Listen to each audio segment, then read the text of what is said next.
Good day, everybody. This is your boy, One True Emperor.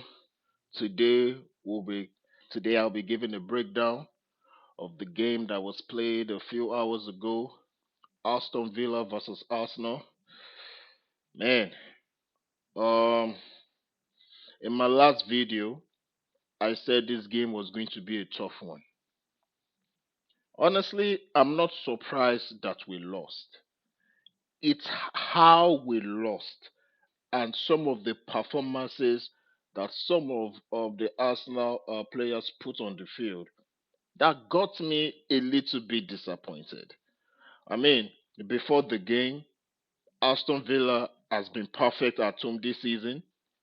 Before today's game, they played 7 games at home and they've won all 7 games at home.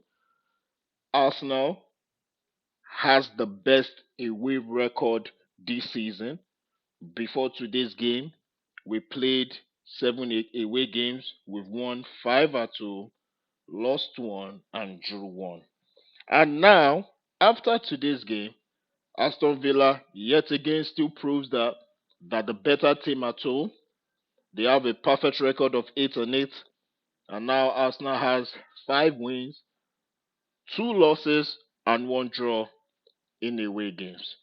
So let's get to the, let's say, stats breakdown of the game. I know nowadays most sports fans love their stats. So let me just give a few stats about the game because you know the most annoying thing about being an Arsenal fan is knowing that your club or your team is going to have most of the possession and still end up managing to lose the game.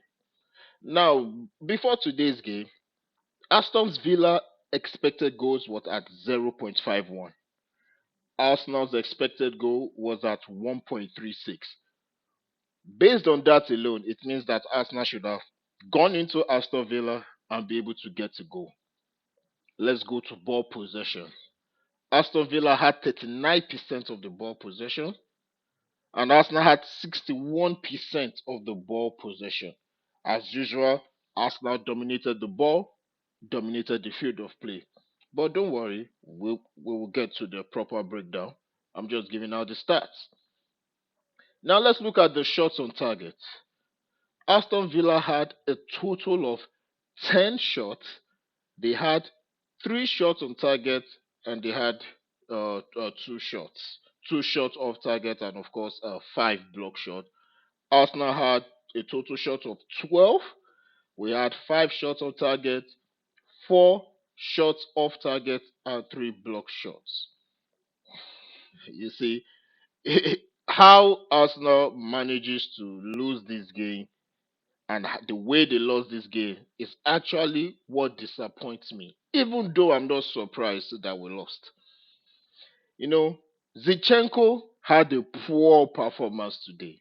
I mean, honestly, this is probably Zichenko's worst game in Arsenal's history. I mean, in his Arsenal career history, he was running around the pitch like a headless chicken. Like I don't know what Zinchenko was doing. It's like Zinchenko could not cover his man. He was, I mean, what's the name of this player? Um, uh,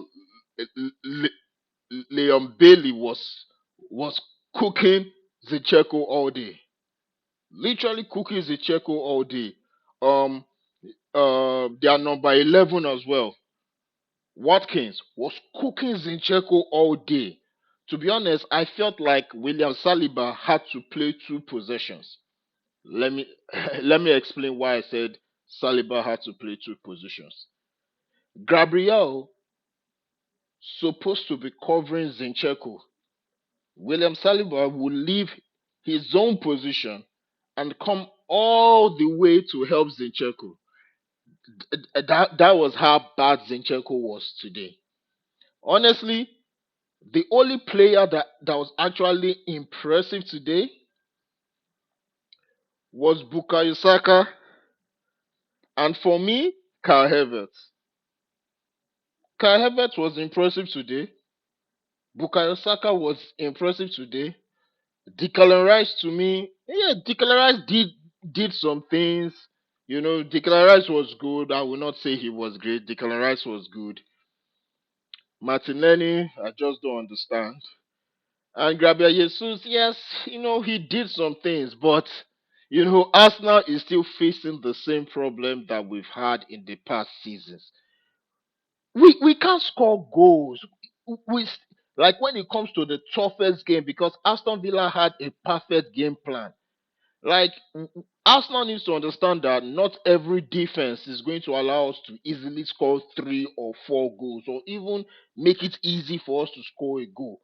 We need a proper goal scorer. We need a complete center forward. We need a Van Nistelrooy, a Robin van Persie, a Babertov. We need one of those type of strikers that just know how to put the ball in the net.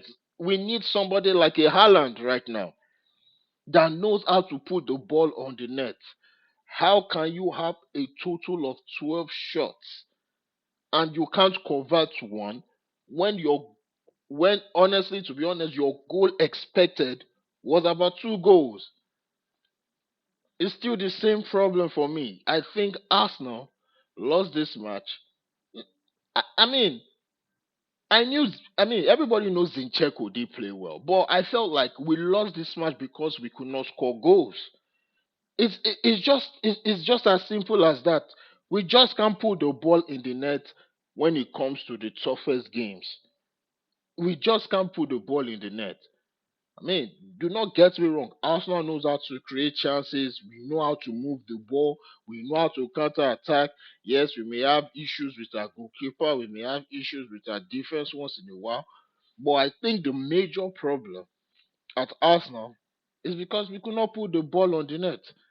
And Aston Villa defenders uh, did a great job today, especially their number 14, and their number 3, Torres and Carlos. They did a great job today. They were able to contain Jesus. And Bukayo Saka did great, tried feeding the ball in the box 18, but they were able to contain Jesus. And Arteta really needs to sit down and look at this team. We are already having injuries. Partey is still injured. Tomiyasu is still injured. Timber is still injured. We have guys on injury. And for me, in Ketia, I will say it again, we need a striker. In Ketia and Jesus is not enough when it comes to goal production. Arsenal needs to learn how to put the ball in the net. And I felt like if Arsenal was able to convert their chances, we would have won. I mean, Arsenal didn't really play bad. I watched the whole game. Arsenal was not bad. We just couldn't put the ball in the net. And seriously, in this January transfer window, that has to be addressed. We need a proper striker. We need somebody that can put the ball on the net. I mean, put the ball in the net. That's the best way I can describe this game. I felt like with the amount of games we've played, I felt like guys will probably be tired. I felt like probably fatigue would affect our legs and stuff like that because of the amount of games we've played. Especially the games in the Champions League. But Arsenal looked decent today. All the guys were match fit. Ball was moving well. Declan Rice was doing what he does. Bukayo Saka was balling. You know, Odegaard had an average game today. I wish he stepped up. Benjamin White's game was average. But honestly, despite the, let's say, average to good performance by Arsenal today, I felt like with the amount of chances we created, we, sh- we should have been able to at least draw that match, at least get a point over there. We just can't put the ball in the net. Ateta has to address that issue. he has to address that issue because Arsenal right now is getting exposed. Well, I won't say we are completely exposed. I'm just saying we just can't put the ball in the net. Anyway, that's it from me today. Go end this video right now. Please like, share, and subscribe, and I'll be back with another one. Have a good day, everybody.